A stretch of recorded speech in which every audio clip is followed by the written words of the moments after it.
Okay, so this video is going to be a little bit different than some of my other videos.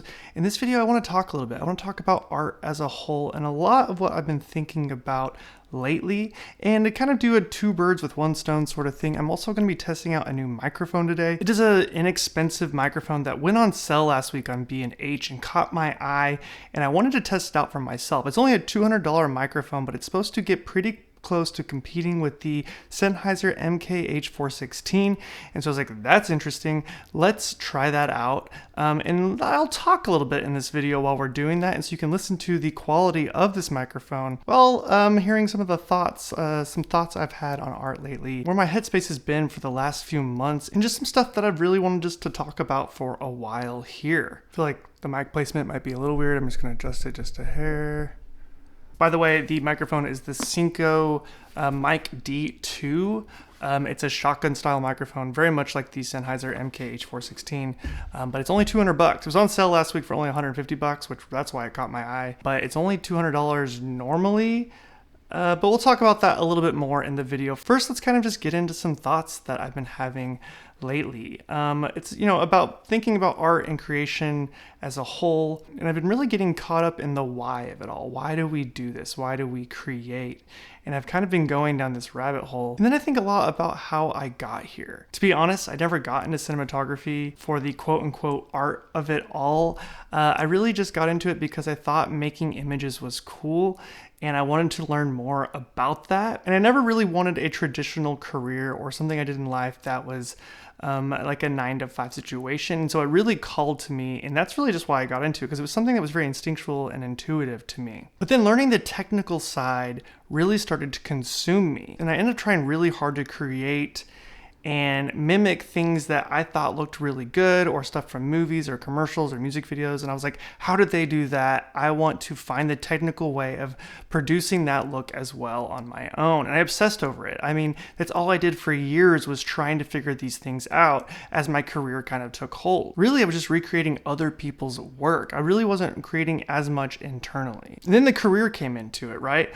Oh, I can make money making images. The commerce worked its way into this thing that really was art to begin with, but I never really identified it as that as a young person. I'm talking when I was like 21 years old. And in hindsight, that commerce completely derailed my enthusiasm for what I was doing. But then eventually something clicked. The art creation of it all started peeking its head back in. And this came from life, not other art or media or what other people were doing. It came from that space in between. It came from the before and the after, from the moments of love and joy and introspection. This journey that I've been going through really all happened from the making of my short film Flee, which I documented heavily on this channel and eventually released that short film. And that short film, to be honest, kind of made me spiral. It put me in a place that I did not want to be. If that film didn't turn out how I thought it would, it wasn't what I wanted it to be ultimately. And I learned that I made that film from an unhealthy place. A confused idea of why we create. It's where that commerce and that career and that logic kind of met what art actually is. And I could tell quickly after making that it was made for the totally wrong reasons. This was honestly a pretty sad time for me. But it was that sad time that really changed my perspective on all of this and life in general. It was that place that showed me that we are not made from our output, but we are made from our input. It was that space between the unaligned side of creating that showed me about life. It came from connecting more with my spiritual side, which in turn helped me find a life that I did not know I had access to. Something much greater than my career. And when I really started to embrace that space between, so much came from it. I connected more with myself and the others around me. The world I had known had shifted, and I saw things so much differently. The boys. And with that came a new perspective of how I viewed art. I mean, I was able to write an entire feature film after that happened. Something that I never dreamed that I would even attempt in my whole career. I got into this as a cinematographer, and here I am today. I've been directing more, writing more. I found that writing is actually really fun for me, and I was able to write an entire feature film.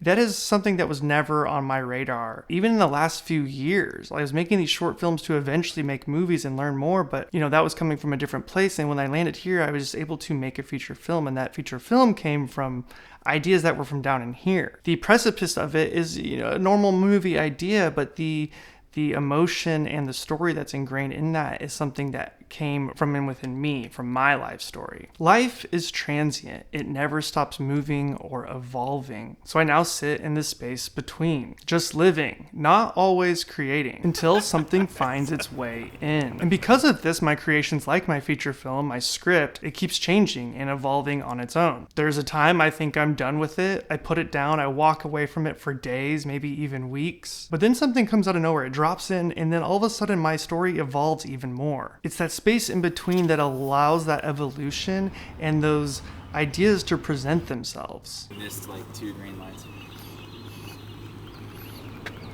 We're back. We're so back.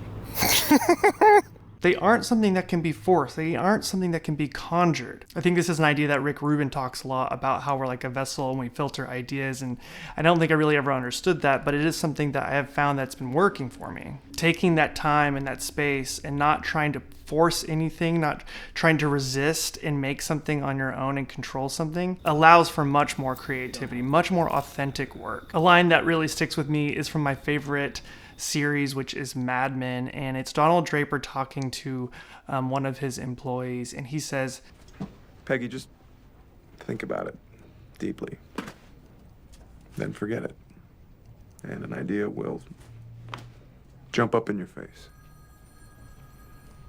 Thank you. Think really, really hard about an idea and then stop. Basically, let it all go, take a nap, do something else. And it's when you do that is when those authentic ideas sprout and they come to life. It's those most authentic ideas that have come to me in the after, not the during, not the sitting there trying to think of ideas. It's when they come later on their own. And I found that this works on all levels. I learned everything I could about cinematography, but it's when I stopped and I started looking at each creation as a whole that those technical things became second nature, and they were only there to serve the story or the idea I was trying to convey. Life is an equilibrium. Energy cannot be destroyed or created, so it must flow. And it's that space in between that we've been talking about where all of that happens, where ideas come in, where life comes in, where love comes in. It's the space in between.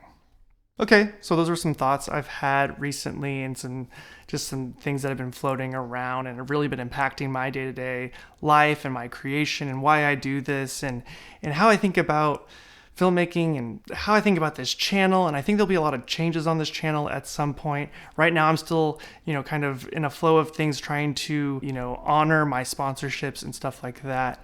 But we'll see where these new ideas take me and where this channel will go. But there'll probably be more stuff like this. We're trying to do a 2-for-1 here, right? We're testing out a microphone while I get to talk to you guys. So like I said before, this is the Synco Mic 2 shotgun style microphone.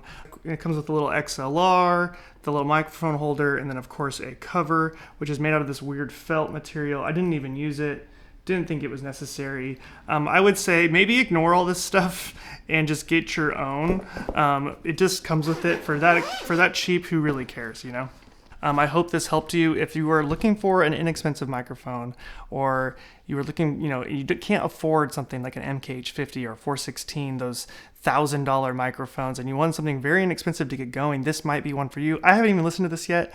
I just broke this out. I wanted to get these thoughts out, so I just set up this microphone running into a Zoom F3, 32-bit float, and with phantom power to listen to it. So we'll see how it sounds at the end. Hopefully it sounds okay. If you're interested in this microphone, it will be in the description below. And then outside of that, maybe some of these thoughts that I just talked about resonated with you. And I hope some of this journey that I've gone through has added a little bit to yours. So thank you for watching. Of course, as always, I'm Spencer Sakurai. But before we go, I do want to mention the sponsor of this video, which is Squarespace. Squarespace is an all-in-one platform to present your work online. Start a completely personalized website with the new guided design system, Squarespace Blueprint. Choose from professionally curated layout and styling options to build a unique online presence from the ground up. Maybe you want to start an online store to sell your photography or other products. Squarespace has the built-in functionality to get one of those up and running quickly, and I've actually been using Squarespace to run my online stores for almost a decade now. Make checkout seamless for your customers with simple but powerful payment tools, accept credit cards, PayPal, and Apple Pay, and in eligible countries, offer customers the option to buy now and pay later with Afterpay and ClearPay.